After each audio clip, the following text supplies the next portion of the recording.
and it's a lie, like, you're disgusting. You're right. You're absolutely right. Well, Alexa, I'm sorry you're having to deal with this, but I think you're doing the right thing in bringing this to a head. Yeah, I would just want her to be completely honest about everything. Now, you said this has been going on for 10 years, so what was the parenting situation like for you when you were a teenager? Who was seeing after you? Who was nurturing you, watching out for you, taking care of your daily needs? Honestly, I relied on myself a lot. I did bounce around, and then it did cause me to be homeless right before I turned 18. You were living in the park for a while. Yeah, I was living in an abandoned trailer a year before that for like 3 weeks, and then 2018, I lived at a park. Where was she when you were living in an abandoned trailer and living in a park? Where was she living? I'm pretty sure she was living with her ex-boyfriend. You said when you would tell her about your living conditions that she accused you of lying. Yeah. She didn't believe it. What did she think you were lying about? When I told her that I had lived at the park, she didn't believe me. She would call me like a liar and say that it's not the truth. Yeah.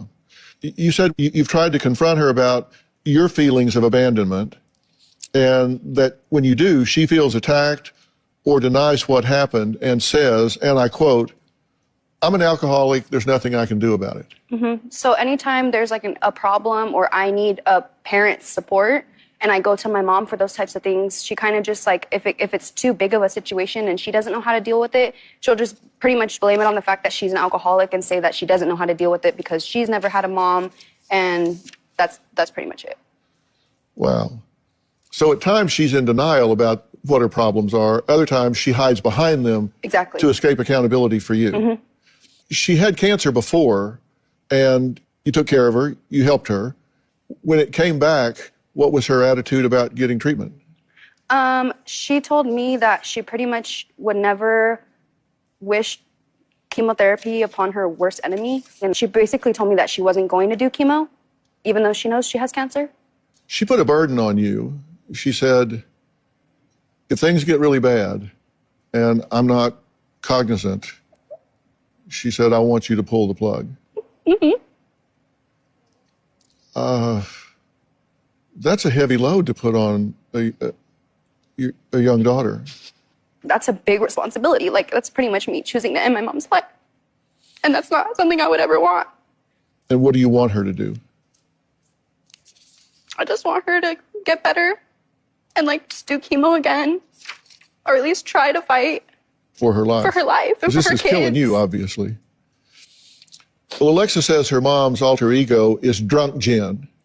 And she puts on a show to make people laugh. But Alexa says there's just nothing funny about her mother making a fool of herself and descending deeper and deeper into addiction, all while her life clock is counting down. When I get very drunk, my best friend and her 3 daughters call me Drunk Jen because I act completely different. She likes to make everybody laugh and acts like a goofball. One of the neighbors gave us a beautiful wedding dress, and I did this really stupid dance in it. I don't think it's funny. It's not a joke at all. When I see videos of myself drunk, I feel nothing but guilt. I'm ashamed. I'm embarrassed. I don't want to be like that. Well, Alexa's mother, Jen, admits that she is addicted to alcohol and that drinking takes away all of her pain, all of her hurt. Jen says she'll binge drink for days and blacks out 95% of the time. When I take that first sip of alcohol, it feels amazing. I have to stop and take a drink. Even just that one drink makes me feel so good. It instantly hits me. On a typical day, if I was drinking just the hard seltzers, I could easily drink 24 of them. If I'm drinking hard liquor, I can drink probably 2 pints. Yesterday, I passed out after I drank 4 days in a row. The other night, I drove around at about 1:30 a.m. to 3 different liquor stores. I drank a huge bottle of sake, which probably equaled out to maybe 20 shots, and I was driving. I personally don't like being around my mom when she's drunk because it makes me mad. The only time me and Alexa have arguments or fight is because of my drinking. When my mom and I get into an argument, she likes to text horrible things about me to other people. Alexa is the most toxic, lying, backstabbing person I've ever met. I don't give a if she talks to me or not. I told her to never contact me again and that she's dead to me. I just become this like demonic monster. I'm not even like a mom or even a human being. I just get crazy and I lose it. I do not drink in front of her, and I will hide any alcohol I have. I have this shoebox, and it'll fit like 4 hard seltzered waters in my bathroom, back behind all the shampoo and stuff. I also hide them in between my clothes in each dresser drawer. I've made so many promises to her about getting sober and never drinking again, and basically lying to her. If I ask my mom to stop drinking, she'll be completely honest with me and tell me no. Because of my addiction, I cannot hold down a job. I've lost friends, I've lost family. If things don't change, I will die. I will drink myself to death. Well, you may notice that despite the fact that we just met Jen on tape and we talked about dealing with some of her issues, she's not sitting here right now. And there's a reason for that. I needed to bring in some reinforcements. And when I say reinforcements, I'm talking about a man who knows his stuff when it comes to what we're dealing with here with Jen. I want to introduce my good friend, Coach Mike Baer. Now, Mike is a life coach. He's also the founder and CEO of Cast Centers. He's also a New York Times best-selling author, not once, but twice. And he has a new book out now, and it is a must-read, in my opinion. And it's called One Decision. And it is a powerful book that shows you how making just one change in your life can bring about remarkable results in so many areas of your life. So, Mike, thanks for being here. Thanks for having me, Dr. Phil. Now, Mike, you spent time with Jen already. What do you think Jen's biggest obstacle is? Spending my limited time with her, it was very clear that her obstacle was the ability to get honest. Because if you can't get honest, nothing changes. If someone doesn't take the time to reflect on themselves, to analyze their life, to realize what's not working, their behavior just doesn't change. And so Jen is just in this cycle of behavior just not changing. Yeah. Now, Alexa, you have a sister. What's your biggest fear for her? Just that my mom's gonna do something really stupid and my sister's gonna never talk to her again. And it's gonna be hard for both of them and for me. And let's remember with all this, people do get sober. Yeah. People do change, but not sure if Jen's ready. Now, Alexa's mother, Jen, admits that when she drinks, she becomes a demonic monster. She says she will say anything to hurt her daughter. But we're going to meet Jen next, and I'm not going to buy this, the devil made me do it. You got to own your choices. We'll be right back. So this is really sad. My heart breaks for Alexa, and it also sounds like not only is her mom an alcoholic, but she's verbally and emotionally abusive as well. I'm trying to understand why that's the side of her that comes out when she drinks. I don't know what it is that causes people to become angry drunks rather than happy, fun drunks, but if she does that when she's drunk, that already existed in her previously, right? I mean, that's how I see it. Why she chooses to lash out at her daughter, I do not understand. I think it's utterly ridiculous of her to claim that she's helpless, that there's nothing she can do about it because she's an alcoholic and that's it. I think that's such a terrible thing to say to your child. She is a mom. It's her responsibility to address this problem. I honestly don't remember how many times I've driven drunk. I tell her all the time that she shouldn't. She tells me that she won't, but she never stops. I drink to excess and I black out. One time she was so drunk that she swerved into the other lane and there was a semi coming and I had to grab the wheel and turn the car so that we can avoid an accident. One time I drank a medium-sized thing of whiskey and a 12-pack of beer. I drove my youngest daughter back to her father's house and was completely blacked out and don't remember taking her and don't remember coming home. Every day we are faced with decisions, about 35,000 every day, in fact, and some of these decisions can change our lives in the blink of an eye and forever. That's exactly what Mike talks about in his latest best-selling book, One Decision. Now, as you just saw, Jen readily admits to driving blackout drunk at least 4 times a month. Now, Coach Mike met with Jen earlier this week to get a better idea of what life looks like for her in the future if things don't change, and I mean change right now. Take a look.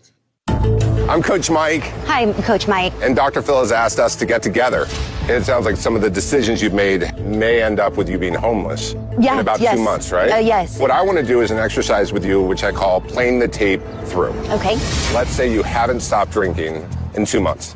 I will die or I will end up homeless, and I have been homeless. Can you show me how you would sleep in this car? The front seats have to be pulled up, and then I'll push these back as much as I possibly can. I would sit like this. Literally, this is about as much space as I would have to sleep, and I have a back injury as well, which makes it even worse. Well, I have another exercise in terms of playing the tape through. Okay. You know, I'm sober almost 19 years. Yes. And I still play the tape through. At some point, you will be pulled over. Yep. And you will be asked by a police officer to walk a line. Right. So I'm gonna have you do it once. Okay. Without these glasses, which these glasses, they simulate you having several drinks. And do you want me to do like the whole toe-to-toe thing? Yeah. Can you go any quicker? I can try, but then I'm gonna look drunk. All right. So now I'm gonna have you put these on and do the same movement you were just doing. Just walk across.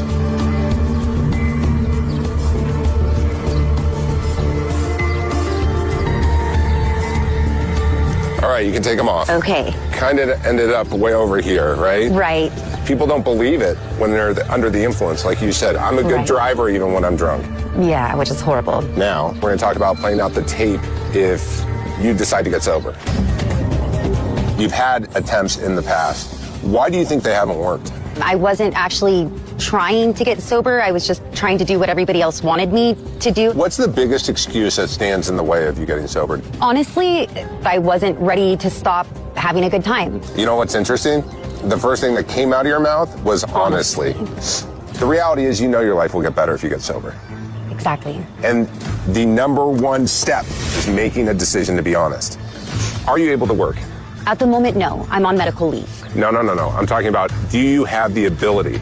Absolutely. We walked around. Absolutely. You just walked a line with goggles on. Absolutely. I do have the ability. Okay. Yes. You've taken the narrative that your back pain is so extreme that there's no way you could work. The reality is you're not having a job today, in my belief, honestly. Yes. Because of your drinking.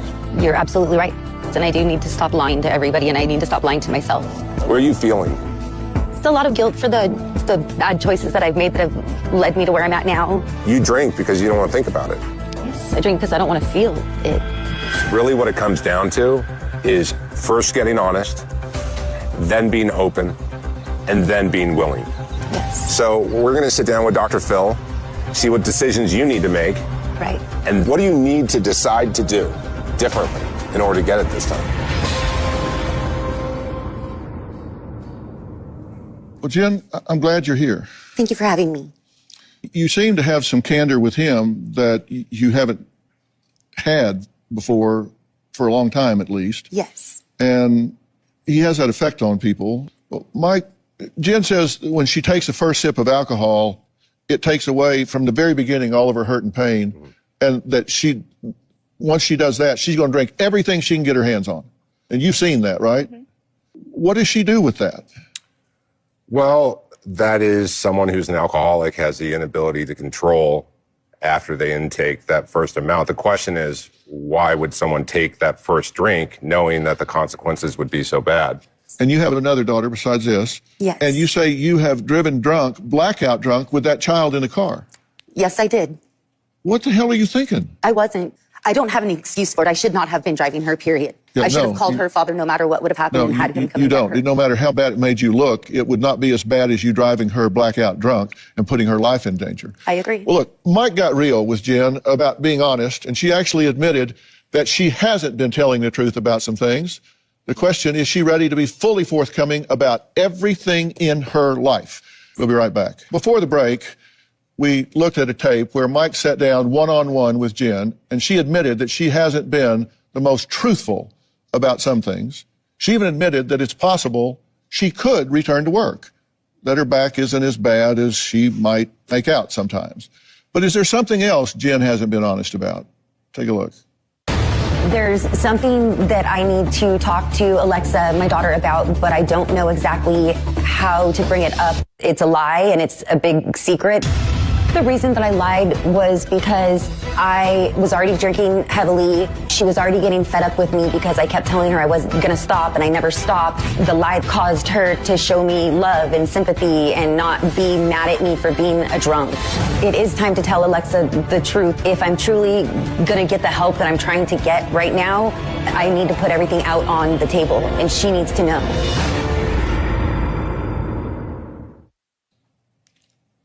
So, Jen, what is it that you're lying to her about? There's no better time than right now. She's sitting right in front of you. Look her in the eye and take this opportunity to tell her what you need to tell her. Alexa, I've been lying to you about being diagnosed with cancer again. I do not have cancer again. You told me that I have to pull the plug and like all that, and it's like, and it's a lie. Like, you're disgusting. You're right. You're absolutely right. There's people dying. I know. And I thought you were. I know. But just because you wanted to cover up Jen again, I just wanted you to love me. You're hurting your daughter again. I just wanted you to love me, Alexa. That was it. I just wanted you to love me, even though I'm an alcoholic and I cannot control that behavior. How come I'm a 20-year-old girl and can control my behavior, but you can't, a mom of two? Because you're not an alcoholic, sweetheart. You're not an addict. You don't have those type of issues. I chose not to be an addict. But you don't understand. I didn't choose to be an alcoholic. Those are excuses. You know, you could have chose this whole time to either tell me the truth or to figure things out or to get help or to stop drinking, but you did not choose any of those. You chose to lie and manipulate to get what Jennifer wants. Yes, I did. I'm tired of that. I know. I've had to suffer because of you. I know, and that's why I'm here, is because I want the help. I don't want to lie to you anymore. I don't want to hurt anybody else that I care about anymore. You're disgusting. I don't want to look at you. Do you know the difference between right and wrong? Yes, Dr. Phil, And I you do. knew the difference between right and wrong when you allowed her to go to bed at night thinking my mother has terminal cancer, has refused chemotherapy, so she's over there letting this disease eat away at her from the inside out. You were selfish enough to let her suffer when, in fact, we have the documentation here that on your last examination, they said you are cancer-free. Yes, that is true. She is cancer-free. Which I'm glad to hear that, but it's just the principle of everything. And like everything that you constantly lie about, and you don't get that your lies have affected my life in such a negative way. And I'm sorry, baby. I'm so sorry. You say I'm sorry, I really but I'm sorry isn't enough. I've been there for you 100%. And you lied to me the most, and you hurt me the most. And I just don't understand. I help you all the time. I'm there for you all the time. I ruin my relationships with people because of you. I know, baby. It's just my alcoholism takes over everything. And I'm so sorry.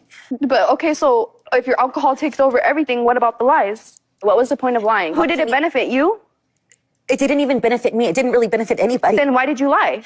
We asked her what were her excuses for lying about cancer. Number one, sympathy, wanted people to care. Totally manipulative. Two, said while drunk. So no accountability. Devil made me do it. Next, I don't want to say it was for attention, but maybe it was. Of course it was. And then because in the very next statement, she says, I just felt like I didn't know how to get my family's attention. It was totally for attention. Yeah. I think the thing that makes me the most mad, though, is just the fact that you constantly would blame you being so sick on everything, and that you couldn't help me and you couldn't be there for me because you're so sick. And then it's like, I have health issues too, but you're not there for me. I will not let you sit here and say that, because there's many times that I have taken you wherever you want to go, the doctor, the hospital, to go do whatever you want to do. A long time ago, over a year ago. Over a year ago. That is not true. It is true. Okay, then we're going to have to agree to disagree. That's not true. And there's many people that will back that up. How? Because, Alexa, when people don't do it. Hold a second. Do not allow her to lecture you, and do not defend yourself right now. You do not have to defend yourself right now. This is my life. And she doesn't have the right to be lecturing you when we're talking about the fact that you have made the most sinister manipulation of your child that I can imagine. You have allowed her to go to bed at night thinking my mother is over there dying. She's drinking herself to sleep instead of fighting for her life. She obviously doesn't love me enough to fight to stay here with me. There must be something wrong with me, and I'm going to have to make the decision to pull the plug out of the wall when it's time for her to die. You didn't only lie about cancer, you further burdened her with the decision of taking your life when it came to the critical moment. It's like you've got a stick in the dagger and then you've got to twist it so she hurts even more. Do not allow her to lecture you. I was at an all-time low, and yes, I did lie about having cancer again, Alexa, but it's because I didn't want to be alive. I wished I would have had cancer. I wished I wouldn't be here suffering the way I do. And you're right. Dr. Phil is right. Jen, this isn't pour me another drink, I know, right? right. Like the reality is, above your head right now, the description is I'm liar. a liar. You Yeah, are, yes. and you have been. Her life is literally a false narrative. It's everything she tells me is a lie. So now even the biggest thing that I thought that wasn't a lie, that was the biggest lie. You lied. Well, there's a big question here. And that is, what is the one decision? If this life is going to turn around, if something is going to happen, what is the one decision that Mike is calling on her to make? She claims she wants to turn this around. She wants to have a second chance. What's she willing to do to have it? We'll find out after the break. What the hell? I am shocked. I guess I shouldn't be after all the episodes I've seen of people faking cancer, but wow, what the hell? I feel just as disgusted as the daughter does. This is even more heartbreaking for her, for Alexa. She was starting to hyperventilate on stage. This is so devastating to her. This is manipulative. It's cruel. It's narcissistic. It's so selfish. How could a mom do that to her daughter and even said, you'll be responsible for pulling the plug? And then the audacity of her to sit here and start lecturing her and to just immediately get defensive. What is wrong with this woman? Is this just what is considered addict behavior, or is there more to this behavior? Growing up, my mom was literally my backbone. She was there for me all the time, and now it's the complete opposite. I tried to be the best mom that I could. I would come home from school and she would be drunk, either blacked out or passed out. Even though I don't have a driver's license, one time I had to pick up my mom because she was drunk. That's when everybody noticed that I had changed for the worse. I don't like being like this. I just can't stop anymore. I've been joined this past hour by my good friend, life coach Mike Baer. He's author of One Decision. Now, this is a book that I fully endorse to anyone who wants to connect with their authentic self. And you know, you sit down sometimes and you think, I'm going to do this, I've got the willpower, but you don't know where to start. And right now, Jen is in exactly that situation. She has been living in a state of confusion, and she needs to clarify her purpose in order to get the results that she claims that she wants. What's the one decision she has to make? The starting point, one decision that you have to make, Jen, is to be honest. You know, the other one decision she obviously needs to make is to get sober. But honesty goes hand in hand with sobriety. And I think that you've been down this journey before. You've told other people when you tried to get sober, I'm getting sober, I'm doing the best I can, but you lied, you said. And so, you know, the question really is, are you willing to be honest, and what does that look like for you? Yeah, I don't have any. I have to be honest from here on out, because if I'm not honest now, I'm going to end up either taking my own life, killing somebody else, or doing something horrible because I cannot control my drinking. At the end of the day, it's going to be up to you, Jen, if you want to change. Well, you said when you were talking to her in the tape, and you guys were sitting at the picnic table in the park, where you allowed your daughter to live, by the way, in a park, you said there are 3 steps you've got to do here. You got to be honest, you got to be open, and you got to be willing. Jen took a huge step today, and I don't want to trivialize that. You took a huge step here today by admitting that you were lying about having cancer currently. So where do you two go from here, and what do you need to do next? Jen, you have a journey to make. And, you know, Mike, you describe it very well in your book when you talk about going from victim to victor. The victim mentality is blaming others for your emotions. The victor mentality is owning your ability to control those emotions. The victim mentality is thinking that life is against you versus the victor mentality of knowing the universe has your back. You're not powerless. You've got to find the tools you need to cope. And that's what I want to talk about, are the tools. And I can tell from watching you here, if you stop drinking right now, just said, okay, I'm going to gut up and stop drinking, you would have serious withdrawals. I think you need medically supervised detox. Mike, you work with this population all the time. Do you agree? Absolutely. We need to get into it right away, today. So we have arranged for you to go to a medically supervised detoxification center. It's Revive Treatment Center. And they would like to offer you 30 days with medical supervised detoxification and rehabilitation program to get you started. And I can tell you in advance, that's not going to be enough. Right. But that will get you started. It will get your system flushed. And additionally, Coach Mike has offered to have a coach work with you from Cass Centers to make sure you have the best team moving forward. So we're rallying the troops for you. Have you had a better offer lately? Never, not lately or ever. What do you think? I mean, I just want her to get better, and obviously until she's better, I mean, it has to start with being honest and being honest with yourself. And if you're not honest with yourself, you can't be honest with anybody else. I know, Boo. You're right. Is this something you want to do? Absolutely, 100%. Because let me tell you how this works. This is between you and them. I can tell you about them, and I can arrange for this to not cost you money, but it's between you and them. When you leave here, you sit down and meet with them, and I'm out. Okay. The decision is yours. Whatever you work out with them is between you and them. And Coach Mike has generously agreed to have Cass Centers involved. What you do with her, that's between you and them. Yep. HIPAA's involved. I don't need to know. I don't want a report. Don't get a report. That's between you guys. Yeah, you never have. So, and I don't want to. Right. Although one day later on down the line, I would love to come back to your show and show you how well I am doing, because I know I can do it. If you come back here and tell me, that'll be great. I would love to see that. All right, Mike, we got a plan? We got a plan. All right, it's a deal. All right. And I can't recommend his book, One Decision Enough. Now, this book is a manual for making decisions to being your most authentic self.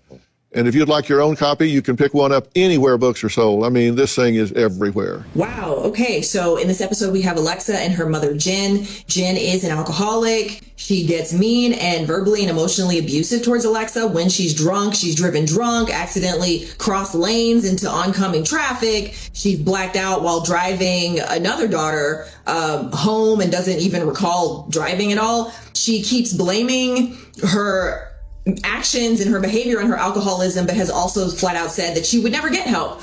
She was allegedly suffering with cancer and even told her daughter to pull the plug on her if necessary. Turns out that was a lie. Okay, so yeah, I don't even know what to say. I've seen many episodes of people lying about cancer at this point. This moment of her admitting it to her daughter on stage was shocking. The way that she has treated her daughter through all of this is abysmal. It is shameful, honestly.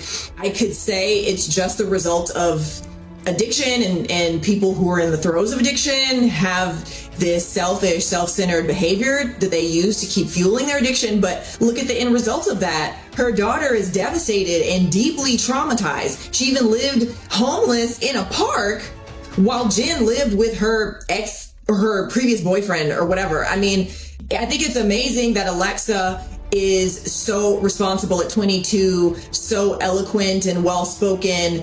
And because, I mean, Alexa could be a mess. Alexa could be drinking too, and she chooses not to, especially with this as the behavior that's modeled for her by her own mother. I think Jen should be very proud of the behavior that her daughter has, the way that her daughter has avoided falling into these traps that she's fallen into. I do wonder now what their relationship is going to be like, if Alexa will ever be able to forgive her. I certainly hope Jen gets clean.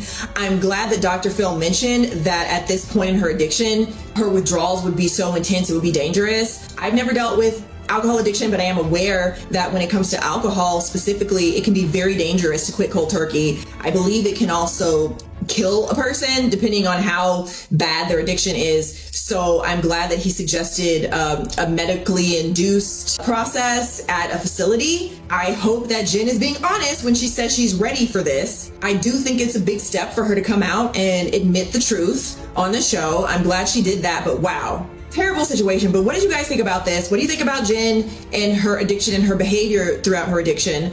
What do you think about the fact that she's been saying up to this point that she's not going to get help and blaming everything on alcohol? What do you think about lying about cancer? What do you think about Alexa and what she should do moving forward? Should she just cut Jen out of her life and go no contact, at least until she sees actual recovery taking place? I don't know. What do you guys think should happen here? Because this is a pretty sad and frightening situation. You guys let me know. Drop it in the comments.